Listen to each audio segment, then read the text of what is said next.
What's up, guys? I'm George Mossey. This is the David and Annie After the 90 Days podcast. We're on season 1, episode 3. Also, if you're watching the show live, I know some people still do, I still do. If you're watching it live, make sure you live tweet with me. My Twitter is right here at the bottom. Talk about the show right as it happens. So let's jump right in, guys. So David arrives back at the village. He has 4 turkeys, 2 boys, 2 girl turkeys. He's fulfilling his dowry, if you guys remember, back 5 years ago, back when he was trying to fulfill his dowry when he didn't have the money to do so. He actually has fulfilled his dowry. Congratulations, David, on making that happen. It's never too late to fulfill your word, and everyone in the village was very appreciative and approving of what he has done, except one person, guys. So Aunt Loam was not approving of the turkeys, but also she's not approving of David and Annie taking Jordan and Amber back to the United States. So after he brought back the turkeys, he was hoping that that was going to smooth over the situation.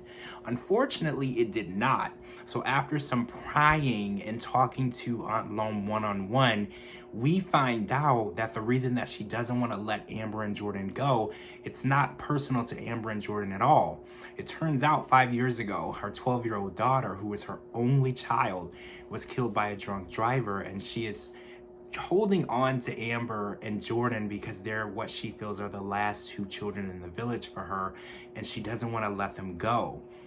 So learning this information is being understood why she's being so apprehensive about them being taken to the United States, which is a very, very far away place. Lots of danger seen and unseen, and she's only just being extra cautious as she has gone through the most unimaginable loss that anyone can even fathom, that anyone has gone through.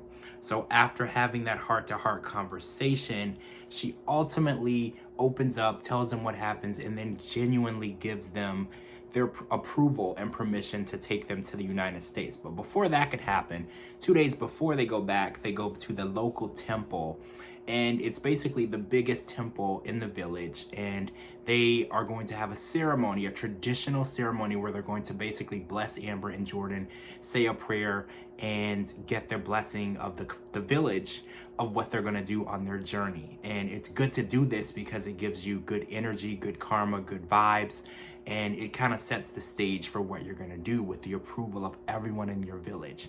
So while David and Annie and Cindy head over to the temple, they get a phone call. And the phone call is that Jordan is not coming. He will not get into the car. He won't get ready. He's basically being completely not interested in being a part of this ceremony, which is kind of a big deal because the head people of the village and everyone in the village is there. People important, powerful, anything you can think of. They stop working on their farms, they stop working for the day, and they attend these ceremonies. And to have them waiting for you can, give people the wrong impression of your family and what you're about. So they turn around, they go back to the village, and they try to find Jordan, who then proceeds to run into a rice field, literally leaving them no choice but to attend the ceremony without him. So they go through with the ceremony. Everything is beautiful. There's traditional dance. There's a beautiful, amazing, super tall temple right in the middle of the village town. It was a great ceremony. They said a prayer at the temple. Everything went well. But when they arrive back at the village, they find Jordan lighting fireworks in the rain, which is very interesting because he was very apprehensive about getting ready. He was apprehensive about going. And so they didn't know how they were going to find him, in what state, what emotional state, if he was going to be asleep, if he was going to still be in the jungle, exactly what was going on. So when they arrived back at the village and find him lighting fireworks in the rain, it was kind of a shock to see that he had just written off this traditional ceremony that he knew was very important to everyone in his family and everyone in the village. So they finally sit Jordan down and ask him if he really wants to go to the United States, because they're feeling his apprehension is only getting worse. He's making it harder and harder for them to make this trip happen. And it turns out he says that he feels 50-50 about the situation. Although he has good vibes about going, he also has bad vibes about going, and he could take it or leave it. And at that point, he just said that he's really just not ready to go. He's not in that state where he's ready to leave behind his friends, his family, his school, his village.